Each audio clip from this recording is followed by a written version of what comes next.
Presidente, esse requerimento que eu pedi inclusão agora, o 94,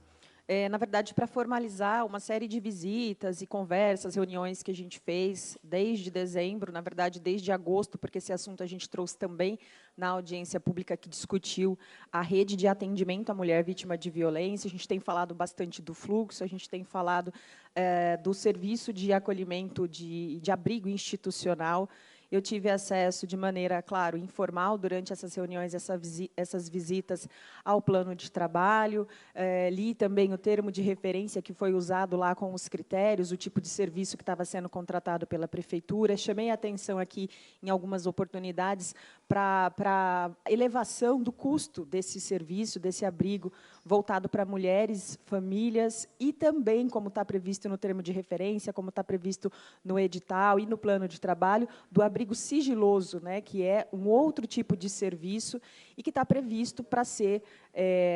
prestado por essa mesma entidade que faz hoje esse acolhimento que a gente fala que é para mulheres em situação de violência e famílias, que se diferencia do abrigo sigiloso aí por razões óbvias, né? O sigilo é justamente para algumas situações onde a mulher está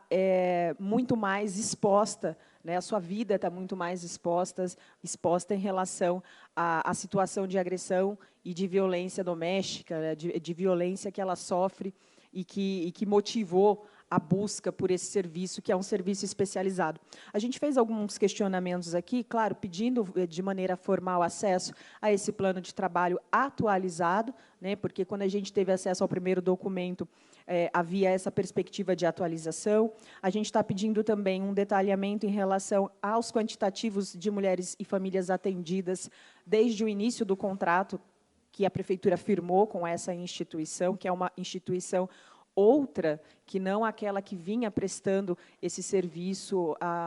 nos últimos anos, né? Acredito que aí na última década, na cidade americana. A gente também está perguntando sobre o atendimento, a permanência da mulher nesse ambiente e as propostas de intervenção junto a essa mulher no âmbito socio-psicoassistencial. Então, a gente está questionando os encaminhamentos para o mercado de trabalho, né, essas estratégias de reinserção e de fortalecimento de vínculos familiares, o acompanhamento psicológico, o acompanhamento da saúde, né, das questões da saúde básica dessas mulheres. A gente também está perguntando aqui em relação ao regimento interno dessas casas, desses abrigos, porque é ele que vai disciplinar, por exemplo, essas regras de entrada e de saída dessa instituição, né, na verdade, desses dois serviços. A gente está perguntando das condicionalidades que fazem aí parte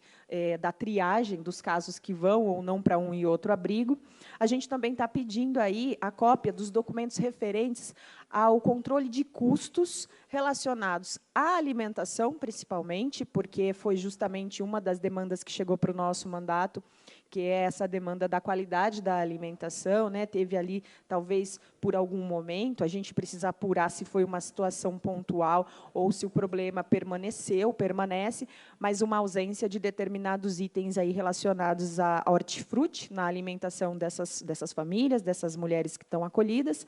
E, claro, a gente está perguntando aí se esse abrigo sigiloso que está previsto no contrato desta entidade com a prefeitura, se ele está sendo ofertado na mesma casa, no mesmo prédio que foi alugado especificamente para o abrigamento de famílias e mulheres, ou se um outro lugar foi contratado, e aí a gente está querendo, obviamente, transparência em relação ao tipo de contrato que foi estabelecido. Foi a prefeitura, foi a entidade que locou um outro espaço, né? A gente sabe que, inclusive, o endereço desse novo espaço, por ele ser um abrigo sigiloso, ele não pode ser amplamente divulgado, ele não deve ser amplamente divulgado. E a gente está questionando essas questões porque é um serviço extremamente importante, e eu volto a dizer, um serviço que hoje custa mais de R$770 mil para a Prefeitura de Americana anualmente.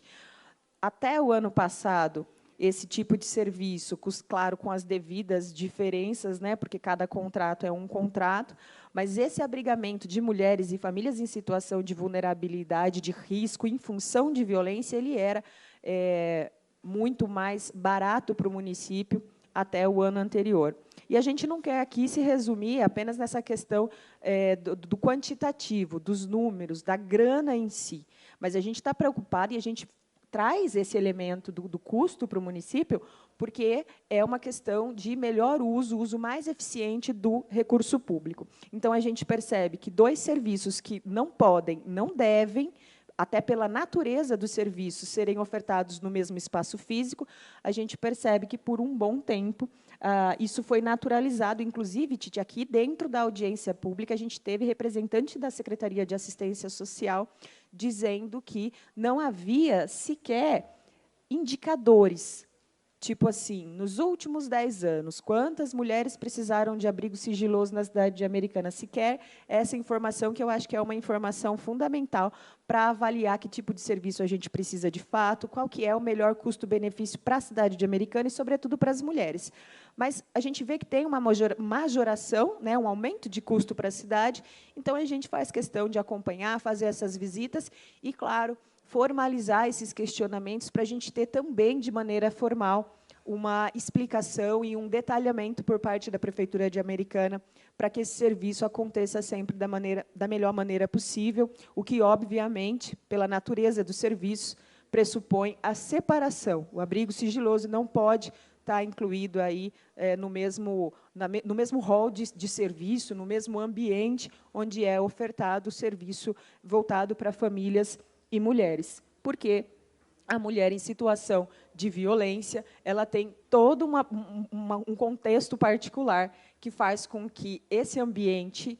onde, por ser familiar, também pressupõe a presença de pessoas do sexo masculino, esse ambiente não é exatamente o ambiente ideal para todos os tipos de casos, mas para alguns casos. Então, a gente quer que haja esse cuidado aí por parte da Secretaria de Assistência Social e Direitos Humanos da cidade americana, para que a gente tenha qualidade na oferta desses serviços. É isso, presidente. Muito obrigada.